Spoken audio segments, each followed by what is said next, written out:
As a nation, we have endured far too many of these tragedies in the last few years. An elementary school in Newtown, a shopping mall in Oregon, a house of worship in Wisconsin, a movie theater in Colorado, countless street corners in places like Chicago and Philadelphia.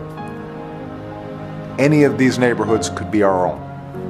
So we have to come together, and we're going to have to take meaningful action to prevent more tragedies like this from happening, regardless of politics.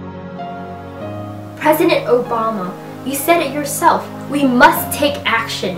But what measures should be taken to address this issue fully?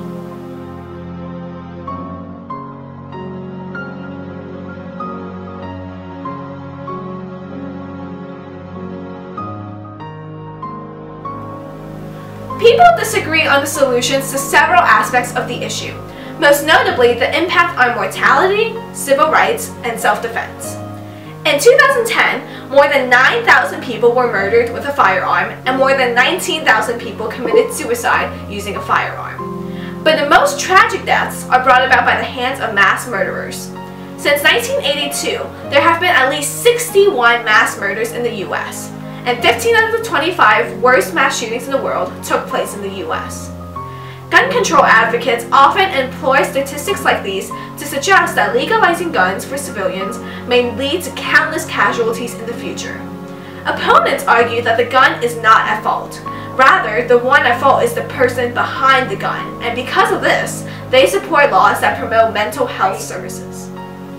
Concerning civil rights, some people believe that letting civilians have guns is the cause of mass shootings, but others believe that by nature we have the right to bear arms. One such organization in favor of the Second Amendment is the National Rifle Association. Executive Vice President Wayne LaPierre comments on the NRA website that another organization isn't about getting guns out of the hands of criminals. It's about taking guns away from the legal gun owners in this country and restricting our right to keep and bear arms. Regardless of personal opinion, the Second Amendment is still a part of the foundation of our country. Some, however, believe that the Second Amendment can only go so far. I, like most Americans, believe that the Second Amendment guarantees an individual the right to bear arms. I think we recognize the traditions of gun ownership that passed on from generation to generation, that hunting and shooting are part of a cherished national heritage.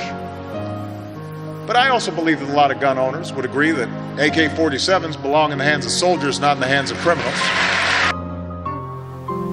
Ultimately, people who are concerned about gun violence may even purchase a gun for self-defense. Some experts argue that having a gun in one's household may discourage the likelihood of being assaulted by others. But other experts disagree about the success of such implementations. When you think of home break-ins in the United States, we have a much lower home break-in rate than countries where they have stricter gun laws. Not because every single person has a gun and would shoot someone who would break in, because there are a few that are, and that gives us security to everyone else. Because someone who wants to successfully commit a crime, if there's a chance that they're going to be shot, they're not going to go after that. So what can we do to prevent gun violence? Proposals have been made to address the issue of gun control, but concerned civilians are not pleased with Congress because of its indecision. Nevertheless, they have carried on their efforts for change. There's some steps that we can take in the right direction, which includes increased background checks on everyone who purchases a gun, closing the gun show loophole, because right now at many gun shows in this country, individuals can go in and buy from private sellers without having any form of background check. And I also think that we need to cap high capacity magazines. There's no need to be able to fire 100 rounds in 60 seconds. I mean, what are you trying to kill? Gun control has now become a hot topic of debate among the general public, policymakers, and especially the media. The media plays an important role in informing the general public, thus the people are influenced in their decisions. The media portrayal of these events has a significant impact on their increased happening. And that's what all the experts say. All the experts about gun violence and school shootings say that the media's portrayal of these events is making these people into heroes. So while I do think that legislation of guns and tighter and tightening the legislation that we currently have is very important, I also think that part of the legislation should be of the media. Despite differing opinions, all these people agree that Congress must take action.